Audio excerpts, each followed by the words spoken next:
Today is March 16th in the year 2001. I'm Karen Herman with the Archive of American Television, and it is my great pleasure to be interviewing Henry Colman, producer and director and writer in Brentwood, California. Okay, we'd like to take some time and get some information about your early years and influences. And the first question, of course, is what was your name at birth? My name at birth was Henry Cohen, and I was born in Altoona, Pennsylvania in 1923, September 15th. And when did you change your name? When I became an actor in New York in 1947, 48. And I did it because I admired Ronald Colman, so I figured I would take his last name. And I didn't ask his permission, though. Do you have any nicknames growing up? No. In college, I was called Hank, but not since then. I was called Hank, as a matter of fact, up until I took my first tour of Europe, and I saw all the Henrys that were listed in London on the wall, and I said, well, they weren't called Hank. So when I came back, I started calling myself Henry. What was your father's name? His name was Abe. What did he do? And he had a dry goods store, actually a sporting goods and fishing tackle kind of store, sporting goods, and then went into cameras later on. And he, for a hobby, raced motorcycles. And this was in the 1916, 1917 area. And his greatest feat was racing on a motorcycle, racing a bi-wing airplane, and he won around a closed track. And I have the cup at home. Did you do this sort of professionally? Or was this No, he just did it as an amateur. Is this something you wanted to do? No, I never had that kind of nerve. You know, when we were little kids, not to bore you, but he would like to get in the car in Altoona, Pennsylvania at 8 o'clock in the morning and drive us all to Chicago. And he would get there by 5 o'clock in the afternoon, and that was a great achievement for him. What'd you do when you got there? Nothing much. Go back? Or? No, we stayed a couple of days. But How about your mother? What was her name? her name was Jenny, and I need to tell you that April the 5th, she will be 104 years old. So we're very proud of that. She was from Russia. My father was born and raised in Canada. So I have good blood. Did your mother work? No, she never worked. She talked a lot. Do you have any sisters or brothers? I have an older sister and an older brother. And my brother was in the retail business. My sister was an artist and worked commercially. And they're both around. Now, what did you do when you were growing up? What kind of hobbies did you have? I belonged to the YMCA, and I was in a lot of athletics. Like after school, we played sandlot football and tackle, and I played baseball, and I played basketball.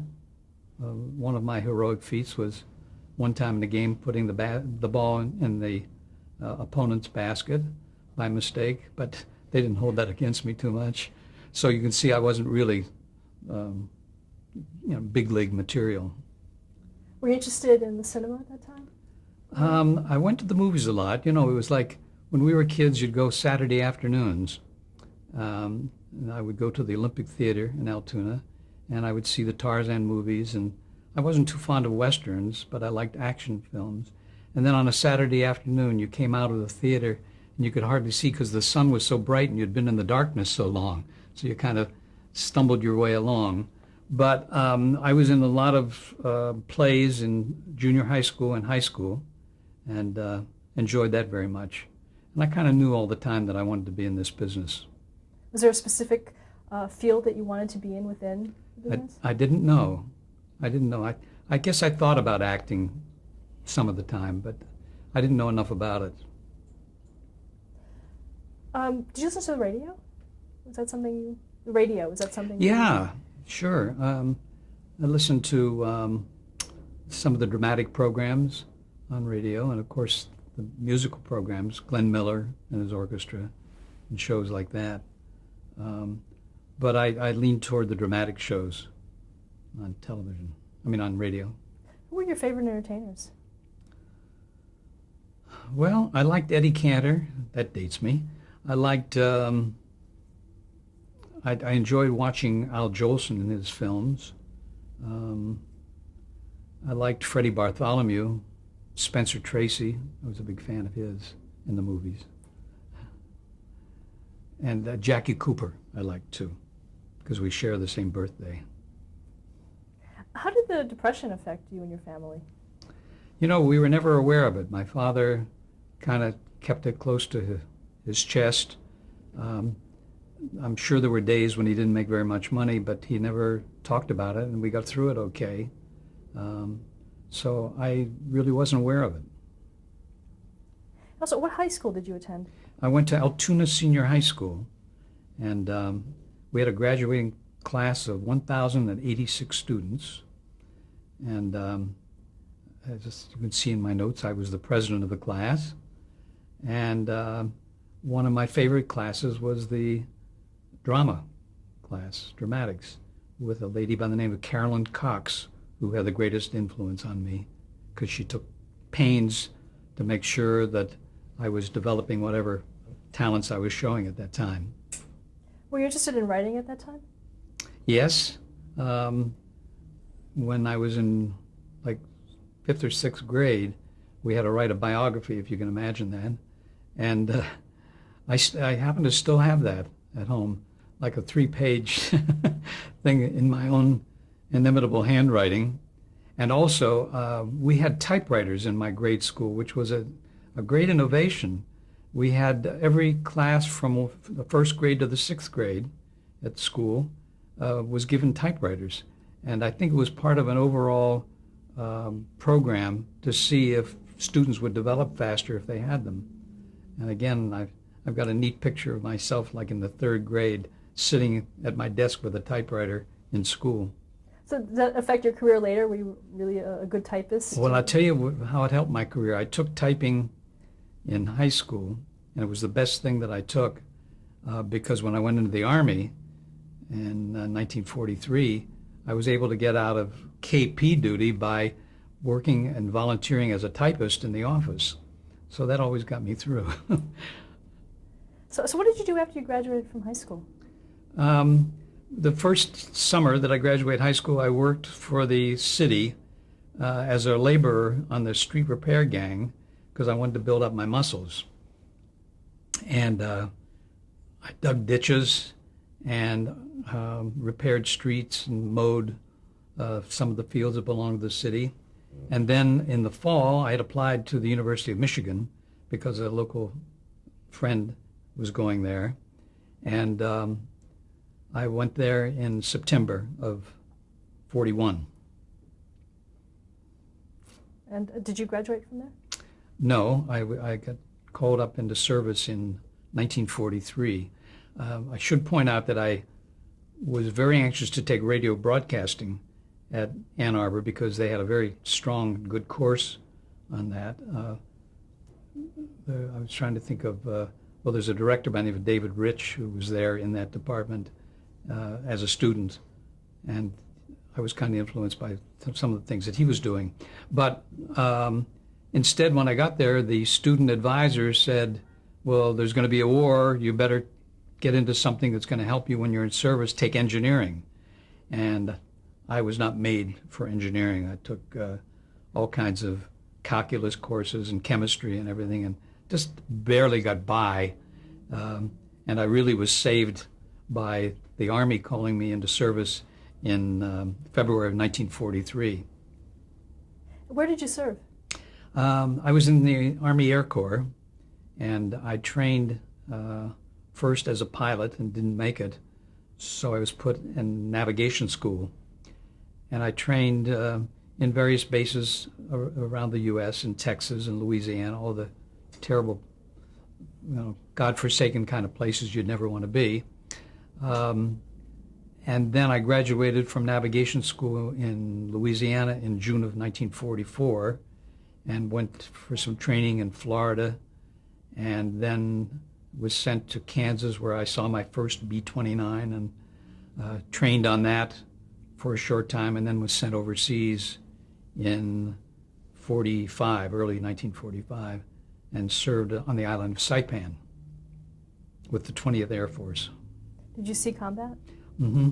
I flew 21 missions to Japan, and was very fortunate to get back because there were almost 4,000 young men who didn't, and out of the wing that I was in, the 73rd Wing, and it was a chilling experience. But when you're 18 years old, you don't think about the danger, or it's kind of glamorous. So I think that helped me get through it. Did you participate in any radio in the military? Yeah, I did. I was anxious to do something on the days off that I had, sometimes on Sunday, and I had heard about the local radio station there for the armed forces with the call letters WXLD, and I got in touch with them, and they said, yes, we can use you. And Tyrone Power, the movie actor, had a program called Leathernecks of the Air, which he recorded every Sunday there at the studio. And I would go to the studio and play Japanese roles, people, Japanese soldiers going, "Banzai, banzai," and other silly things like that. But it was fun, and I did get fairly friendly with Tyrone Power, and saw him after the war, and kind of kept in touch with him. Was he able to help your career? No, and I never asked him to.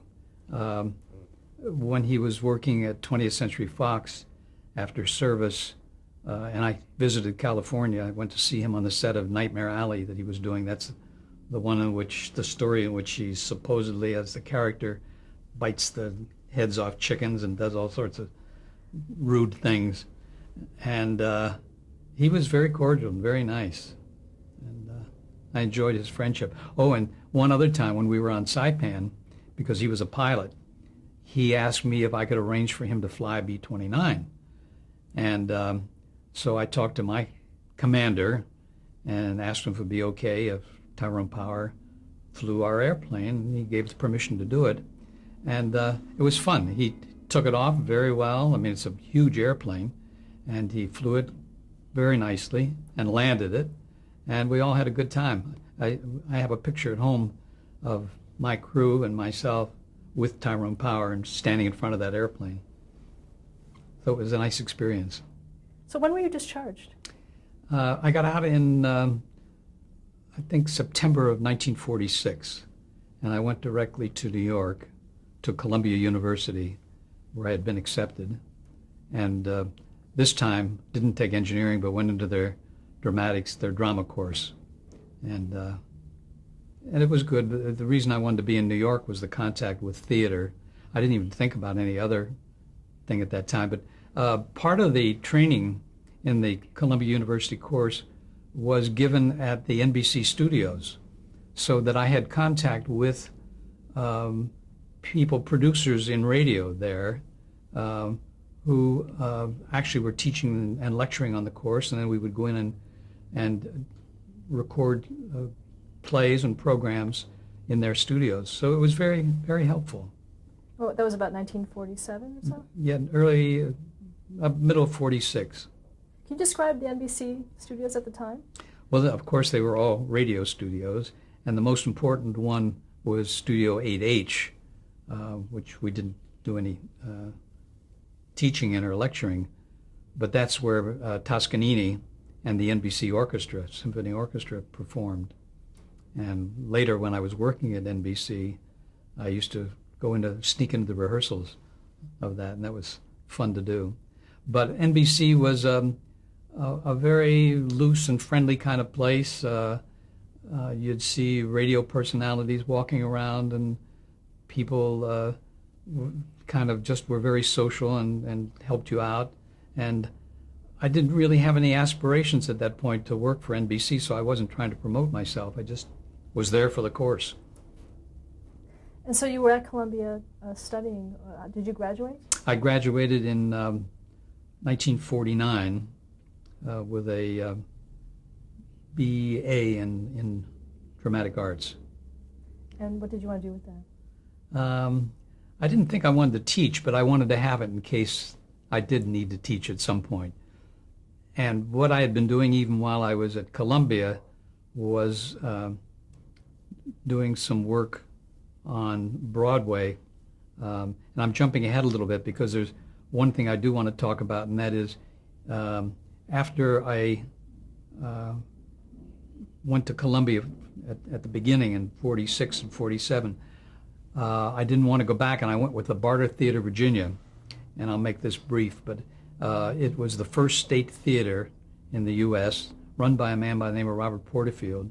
And the way it had originally begun in 1933 was that the farmers and people would barter food for tickets to see plays.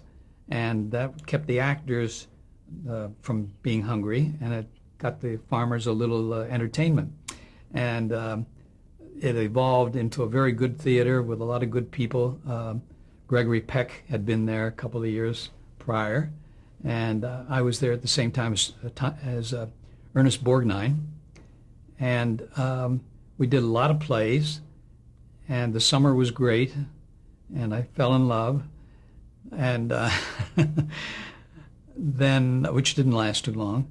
And let's see what else happened. Oh, then in the fall, in September, Bob Porterfield asked certain ones of us if we wanted to go on the road and do these plays in repertory at different colleges and little theaters. So in September, with a couple of trucks and a bus, we carried the scenery for 6 different plays and did them in repertory all over the South, in Virginia, North Carolina, South Carolina, Georgia, Florida. And like every night we were in a different place. And my main job was to assist the lighting director, a very tall, husky guy who could handle all the lights. And about 2 weeks into that tour, he quit. And they made me take over the job of lighting director, which I didn't want to do because it was a lot of work. But it was that or leave the company, so I stayed because I wanted to continue to act in it as well. And it was very helpful. What I learned there was what I later used in television. When a problem comes up, a way to resolve it immediately.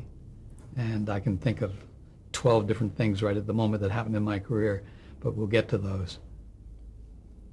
And so did you go all the way across the country with that, or was it? No, we just stayed in the South and the Southeast for that, and it was over in May of 1947, and one of the guys had a little Chevy convertible, and we decided to drive to California.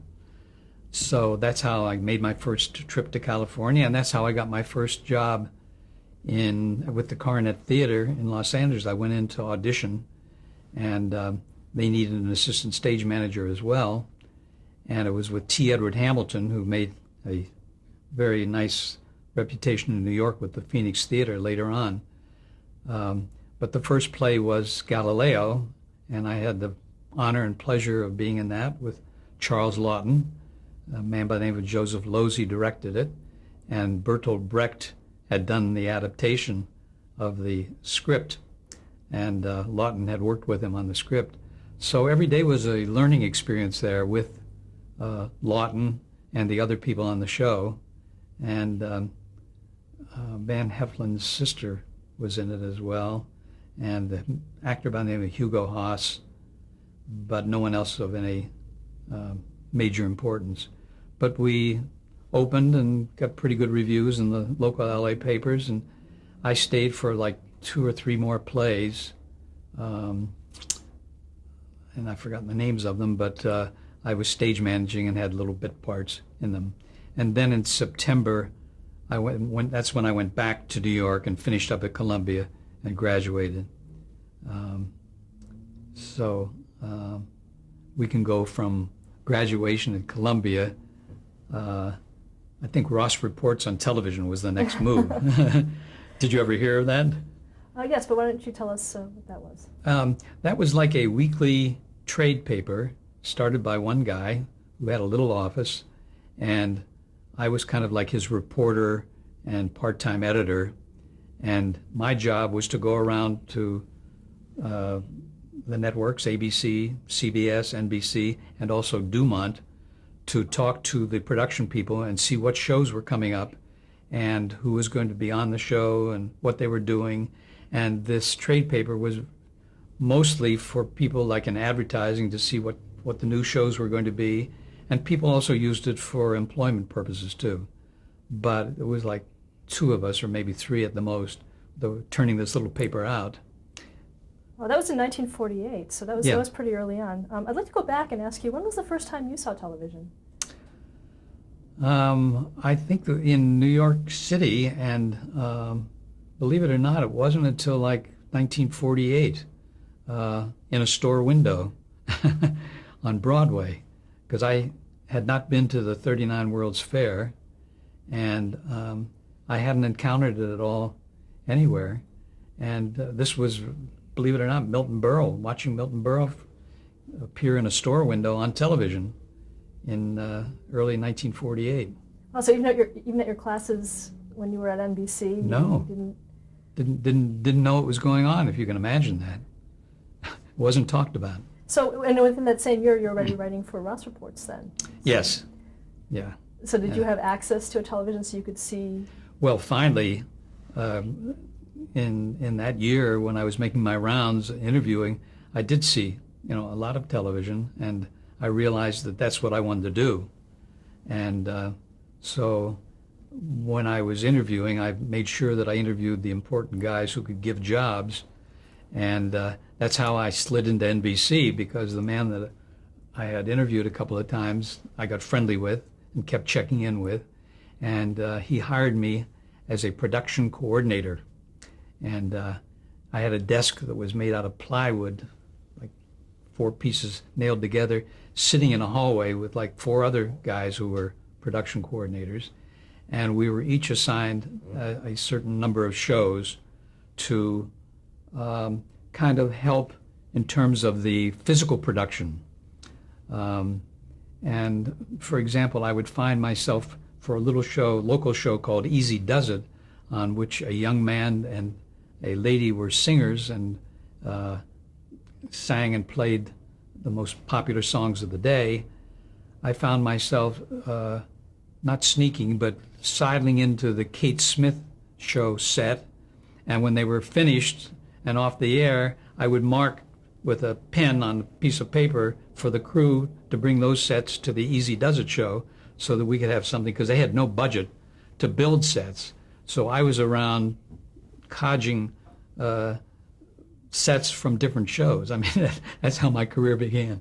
Were the production people, like say of the Kate Smith Hour, were they okay with you taking that stuff? Yeah, because they were finished with it, and they were recycling it, so to speak.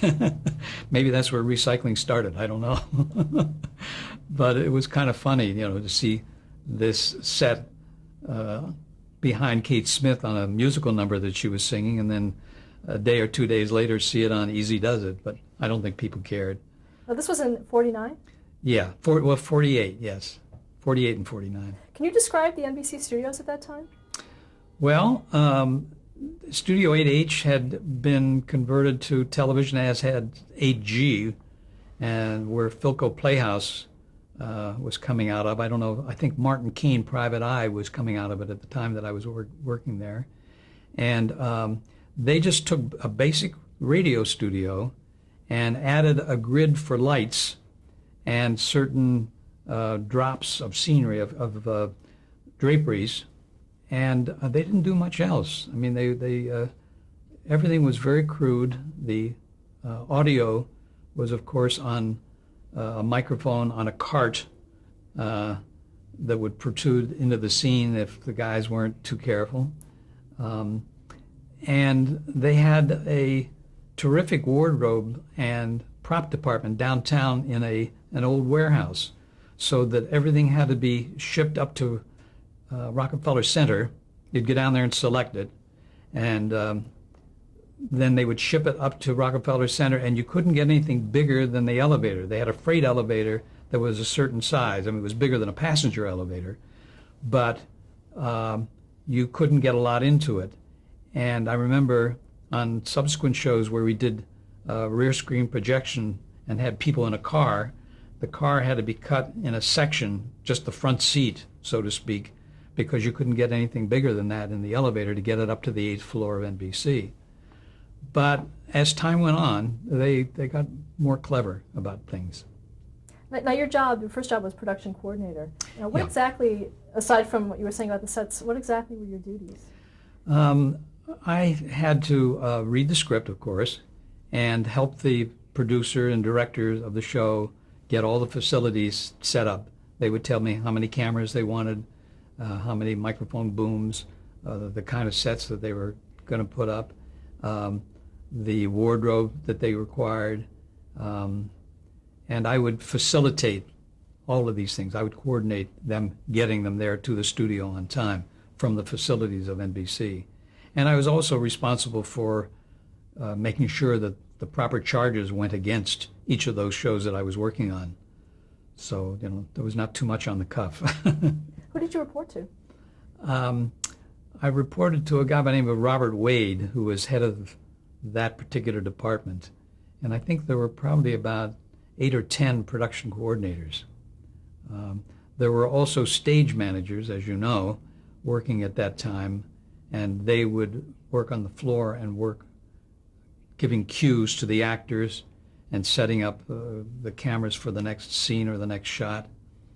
And what was fascinating about it was because it was well before the time of tape, and I'm sure that other people that you've interviewed have told you about this, but each camera, of course, had a number of cables to it to let it operate, and you had to carefully plan, the director had to carefully plan where those cameras were going to be, because the cameras themselves could get caught up in the other camera's cable and wouldn't be able to move and would not be able to get to the next scene that was coming up any minute. And these things happened now and again. Same thing with the boom that was on a pedestal and on wheels. It too could get caught up in the wire and the cables and stuff. So it was a very scary thing. And meantime, of course, the actors were making their costume change for the next scene, and you had to avoid getting them in the shot and make sure that the stage manager had to make sure that the actor, having changed his costume, would get there for that next scene. So it was really like opening night on Broadway. Every time you went on the air, it was like opening night. And things happened, as a consequence that, again, you've heard stories. But if you will, I'll tell you one story. When I was later working on the Robert Montgomery show, and after we had a dress rehearsal about an hour before we went on the show, on the air, and what happened was it came time for the air show, and we couldn't find the second lead on the show, and we didn't know where he was. And I had everyone look in all the dressing rooms for him, looking at John and everything, and finally I got the idea to call him at home, and I called him, and he answered the phone. And I said, "Hey, you're supposed to be here for the air show." He said, "We did the air show." And I said, "No, that was the dress rehearsal." He said, "Oh my God." So he got a cab and rushed back, and fortunately he wasn't in the first couple of scenes. He got into the studio just at his cue when we went on the air. Do you remember who that was? I don't remember the actor, no. Okay, let's No. stop here to change Okay. the tape. All right.